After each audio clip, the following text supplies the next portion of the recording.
Welcome to another Hot Topic, and this week I'm talking to Councillor Alan Clark, a Labour Party councillor on Hull City Council and portfolio holder for Neighbourhoods and Communities. Alan, welcome. Thank you very much for coming in. Thanks for inviting me. Portfolio holder for Neighbourhoods and Communities. I thought that's pretty much all local government is concerned in, is neighbourhoods and communities, isn't it? It's all about localism now, isn't it? Or rather, it isn't anymore. But yeah. Okay, that was a very enigmatic answer. We might come back to that difference between localism and national government in a moment, but let's first of all start talking about the Year of Culture in Hull. How's it benefiting the city? Well, the numbers are amazing. The amount of people. Every time a show's put on, if it's ticketed, it sells out. Sells out in hours. It really is phenomenal success. I would say it's been more of a success than anybody ever thought it would be. That's in terms of finance, so people are coming into the town, spending lots of money in Hull. The shops are doing well, the bars are doing well, the restaurants are doing well, I hope. Are the people of Hull themselves going to the events? Oh, absolutely, yeah. I mean, just because tickets go on sale doesn't mean to say people actually have to buy them. When we take into consideration the opening night, when we did the fireworks, there was free tickets, but people had to, they went on, as they put it, on sale, but they was giving them away. So there's lots of events like that. No, but what I mean is it all incomers, people coming from outside to come and enjoy the theatre or the music or the art, or is it the citizens of Hull themselves who are enjoying the year? Oh no, there's a good percentage of people coming from outside. I know when I've spoken on social media to certain people, they've been from Oldham, we've had people from Aberdeen, we've had people from Norfolk, all over the country. It's what we need to bring that extra revenue into the city. Is it too soon? It's, I suppose, coming up to, well, it's about halfway through the first quarter of the year. I suppose it's too soon to put numbers on how much extra dosh there is coming into the town. I think it's far too early. I think we need to look at it once the year's over and we're going into 18 to see where we might think finances are. What's been your favourite bit of the culture so far? So far, the Blade. Really? Absolutely. An astounding man-made in one object sat in the middle of Hull, made in Hull, can't be made anywhere else, and it's just sat there and it's just stunning. It's a beautiful piece of something work. Designed, presumed absolutely to be functional, and because it's so functional, that's what makes it beautiful, I guess, isn't it? Yeah, absolutely. Where else do you see these things? Talking of functionality, the town has suffered a certain amount in order to prepare for the Year of Culture. The orange barriers are disappearing slowly. There are still a few there. How much harm has that done to business? I know a lot of shops, some shops simply haven't survived because people couldn't get to them. There has been casualties. I think it's regrettable. And quite unfortunate. I know there's a lot of people ridden out the storm and will now start seeing the benefits. I know that some premises are seeing the benefits of that and thinking it's been worth the hassle that they've taken. But yeah, there has been some casualties. Not as many possibly as what people think, but some. And traffic in Hull, even without the orange barriers, continues to be an issue. Let's take a couple of aspects of it. First of all, the new routes coming out of Paragon Station. The taxi drivers of Hull weren't, if I would be exaggerating to say they were rioting, but they were protesting, doing go-slow drives round the city a couple of weeks ago. How are you going to resolve that? Well, I think what the taxi drivers haven't said is the fact that there's another rank just by the side of Propaganda at the back of the Prospect Centre, which is at the opposite side of the road. Now, that used to be absolutely full of taxis, and I've noticed just very recently there isn't any taxis in it, and I don't know why there isn't any taxis in it. Presumably because the taxis won't get the same custom on that side of the road as they do where they are at the moment, and they want to be where they're going to get, where the supply wants to be, where the demand is. Well, I would hope that the organisers of the taxi, the leaders of the taxi rank people, I would hope that they would speak to us so we could look to put some kind of signage out for them. But they haven't approached us on anything such as that yet. Well, they've made their opinions fairly clear by driving a go-slow around the streets of Hull. No, I accept that, yeah, but there's compromises to be had. I just don't think they've explored all those options. Further again on traffic within Hull itself, the A63 is just joy to everybody who drives through Hull. The A63 is once more going to be dug up. Is this worth the candle?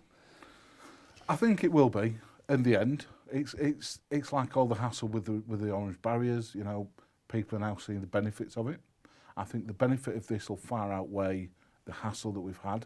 It's taken far too long to happen, though. I think everybody will agree on that. Well, it hasn't really started yet.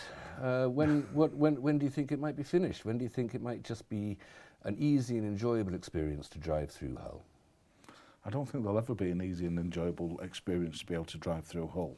Not until we put possibly a massive ring road around the city itself. Any possibility of that? Who knows? Somebody's got to give us some money. The geography of Hull just is, I mean, it's just inescapable that the road along the coast is also the road that goes straight through the main thoroughfare of Hull, as it were, in terms of transport and in terms of transporting things from the docks into the rest of the country. So there has to be some sort of resolution. I mean, just taking the other traffic that isn't docks traffic, isn't cargo traffic, isn't big macroeconomic freight traffic, and giving it an alternative. No, I appreciate it. And I've tried to work with the East Riding, and I've asked them if we can use the 614, I think it is, the Beverley bypass, if we can use that now as an ulterior route, and then along the 1079 to try and take the heat out of the city centre. For which traffic? For that going round for the docks docks traffic that goes round either for the docks or that wants to go round into the north of Hull a bit more, to have it signposted up rather than coming through the centre of the city. The East Riding won't play ball on that one, unfortunately. Well, we'll talk about relations with East Riding, which increasingly looks like foreign policy in a little while. But I just want to stay with infrastructure and transport. No electrification for the trains going out to Selby as we might have hoped in the past. No, a great disappointment, I think, for the city, and not just for the city, but for the whole area in itself. Now, who took that decision? Who's disappointed you? The government. The government promised us the money, and then they said, we're not going to give you the money. Well, it turns out, I mean, now the government says, the central government in Westminster, in Whitehall more likely, says that you don't need electrification because the new generation of trains, the new technology of the trains themselves means that you don't need to electrify that part of the route. Well, do we need HS2 then? That they want to spend billions of pounds on? That's a different...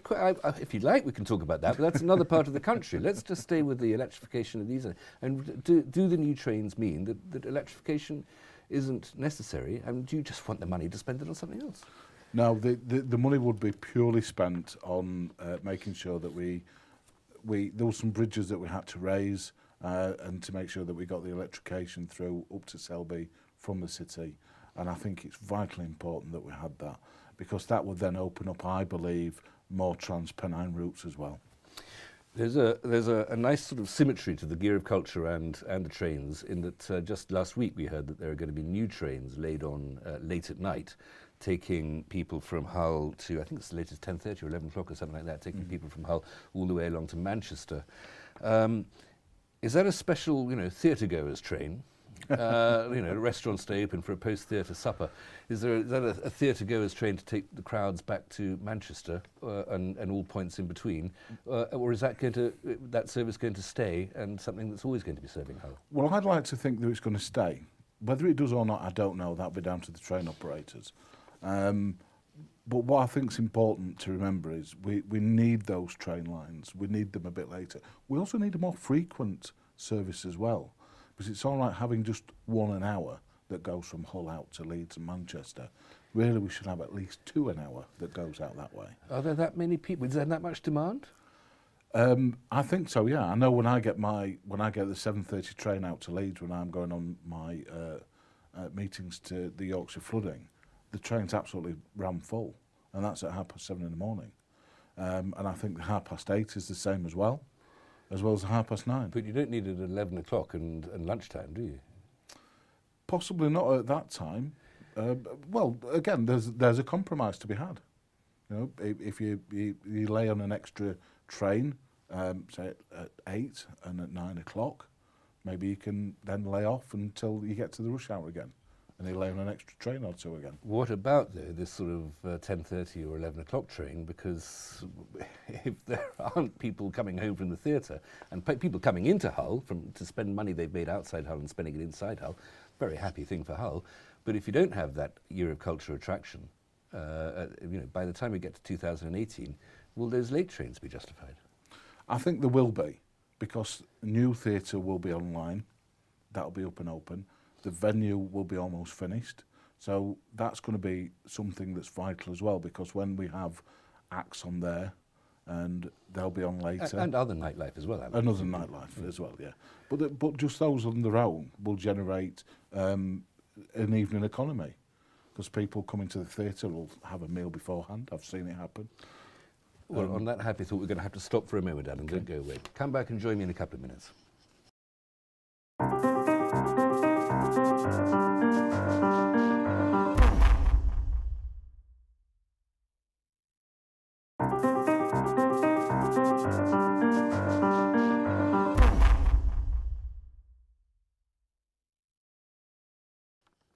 Welcome back. I'm still talking to Alan Clark, Councillor of Hull City Council in the Labour interest and portfolio holder for neighbourhoods and communities. Talking of neighbourhoods and communities, let's expand our horizons a little bit to the Northern Powerhouse. And we talked about infrastructure a little bit. What are you hoping for from this strategy, this plan, whatever it might be? Well, we need to devolve more powers from government for a start. We need infrastructure is absolutely key and vital, and we could hark back to the electrification of the rail again, just for a pure start. But we need to also look at various other road works as well, such as the road here into Grimsby needs widening into a 3-lane. The A63 running into Hull needs widening into a 3-lane, and that's just local. And that's what you're looking for from the Northern Powerhouse, transport infrastructure above all else. I think that's a fine start as for the Northern Powerhouse, but I think there's so many other things that we can look at. Well, let's talk about the nature of regional and local government then. You mentioned relations with East Yorkshire before now. There is talk of a mayorality or a sort of super Yorkshire level of government that might take over. But if that were to be the case, presumably in Hull, your fear would be that it would be dominated by Leeds. Yes and no. We as a Labour group have come together, and we're looking at a plan to move Yorkshire devolution as a whole forward.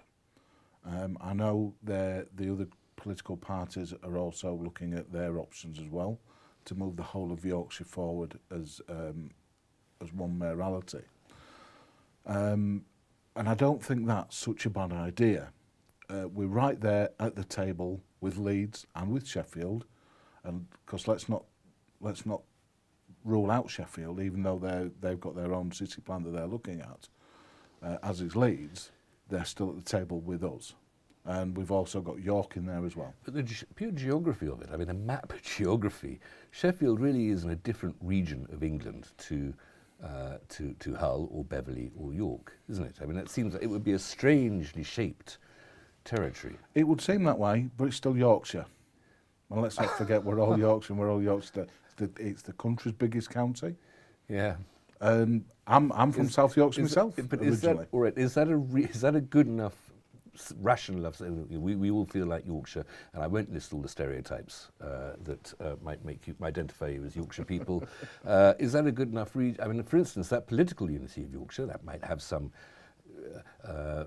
sort of chauvinistic attraction in a way, but it doesn't have much economic attraction. If Hull is really a Humber port, and it looks for its economy to the sea, to the energy industry, and the Humber economy, which is different from the Yorkshire economy. So the economic area is different from the political area. Well, it is and it isn't. Let's look at it slightly differently. Hull has the only port in Yorkshire. You're not going to find a port in Leeds, and you're certainly not going to find a port in Sheffield. Sheffield manufacture a lot of goods, and so do Leeds and their city regions. And they admit that we think about half their products come through our port. So we're vital to them. Half their export products, anyway. Half their exports. But also we're vital because some of their, probably half of their goods comes in through our port as well. So without us, I mean, you could say if we put up this massive wall and says, no, we're going to put a blockade in, it's not going to happen. That's a very Trumpian idea. Isn't it? Indeed, we don't want to go there.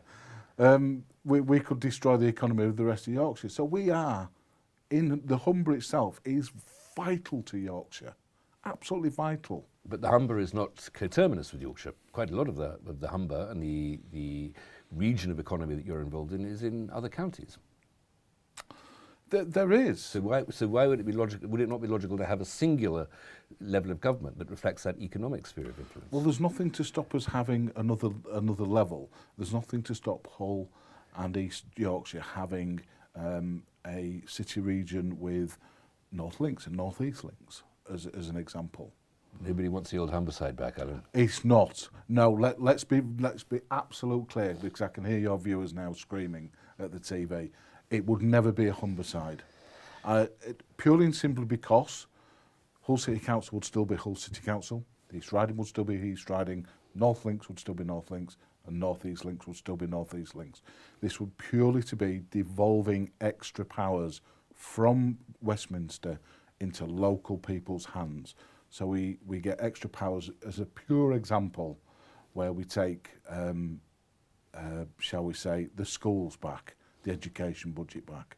So the academies probably go, and you'd look at having that education system back under local authorities. You'd have transport back under, say, local authorities rather than it being nationalised as it is. Just pure examples. And the leaders of the authorities would come together as the cabinet of the city region itself. A few years ago, Hull City Council was suggesting that its territory should extend into a sort of bit of East Yorkshire Lebensraum. East Yorkshire doesn't want to have the same government as Hull, and the people of East Yorkshire have made that quite clear. Now, I don't think you actually have armed guards with sabres on the roads defending these two authorities on the borders there, but what is it about East Yorkshire, or what is it about Hull, that you just don't like each other? To be honest, I don't know what it is. I don't get it myself. I don't get the split between east and the west of the city. To a point, I understand because it's a rivalry between the two rugby teams, and I guess maybe... It's not just sport, though, is it? I mean, this is a heavily politically contested issue. That East Yorkshire will not accept anything that has the same government of Hull. Well, what I find interesting, this is the interesting point for me. If we expanded the city boundaries to the point where we was looking to take them, we as a Labour group would not be in control of the council. It would become a no overall control council. Even the Tory group on Hull City Council agree that it should be expanded, and even he would lose his seat, not his seat, sorry, his leadership. So it's not about power for us, it's about what's best for the people in the area. We wouldn't be bottom of any leagues anymore, we'd be right at the very top of leagues. Well, you mentioned boundary changes there, and there is talk of boundary changes and changing the ward system in Hull City Council and reducing the number of councillors. That too would put the Labour control of Hull City Council in peril anyway, wouldn't it? I think whoever's in power in an authority, when there's a boundary change, there's always peril that they could lose control of an authority, regardless of what colour that they are. So, well, there's danger for any authority in any election, of course. Thank goodness, that's the whole point. Absolutely. I mean, would you encourage these boundary changes? I mean, would you say that they were a better and more accurate reflection of the democracy in terms of equalising the number of voters represented by each councillor, or would you worry that there's an element of gerrymandering going on here?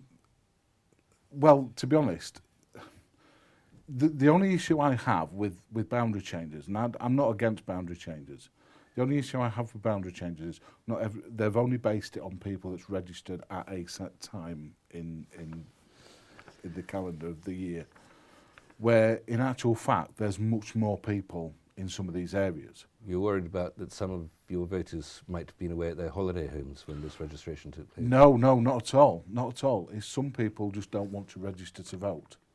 Well, if they don't want to register to vote, they can't. It's an open democracy. If you're not going to register to vote, you kind of disqualify yourself. No, I appreciate what you're saying.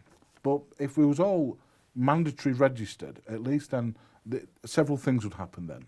One, it's up to you whether you still want to vote or not. That's your right. You know, and I encourage everybody to go and vote. But if you don't, you don't, and that's life.